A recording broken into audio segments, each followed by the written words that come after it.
বনমানুষের মতো দাড়ি গো পাওলা মুখশ্রী নিয়ে অফিসের কাজে গিয়েছিলাম কলকাতায়। তো কলকাতার এই জায়গাটায় কে কে চেনো একটু জানিও। তো এখানেই ছিল আমার কাজ শেষ করে আমি এটার পাশ দিয়ে যেয়ে মেনলি ব্রেকফাস্ট করার জন্য যে স্ট্রিট ফুডের সম্ভার কলকাতায়, তো সেই স্ট্রিট ফুডে খাবার খাওয়ার জন্য গিয়েছিলাম। তো কলকাতা মানে হচ্ছে স্ট্রিট ফুডের সম্ভার, আর এখানেই গিয়েছিলাম ব্রেকফাস্টের জন্য।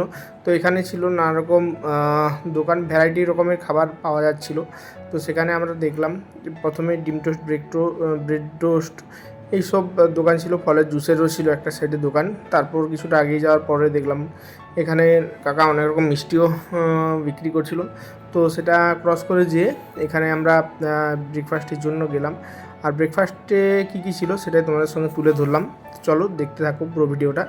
তো এই কাকার দোকানেই আমরা ব্রেকফাস্টের জন্য এসেছিলাম। এটা ছিল আমাদের গরম গরম ভাট্টির তন্দুর রুটি, আর এখানে ছিল মিক্সড ভেজ, তাছাড়া ডাল মাখনি ছিল, তড়কা ছিল, পনির মশলা ছিল, বাটার পনির ছিল ও নানা রকম আইটেম ছিল। তো এখান থেকে আমি মেনলি নিয়েছিলাম মিক্স ভেজ আর তন্দুর রুটি, আর নিয়েছিলাম তড়কা। আর এদের যে স্পেশালি আইটেম ছিল এই যে কাঁচা লঙ্কাটা একটু ফ্রাই করে দেয়, খুবই সুন্দর ছিল খেতে, খুব টেস্টিও ছিল খেতে। অনেকেই খাওয়া দাওয়া করে এই স্ট্রিট ফুড কলকাতার এখানে।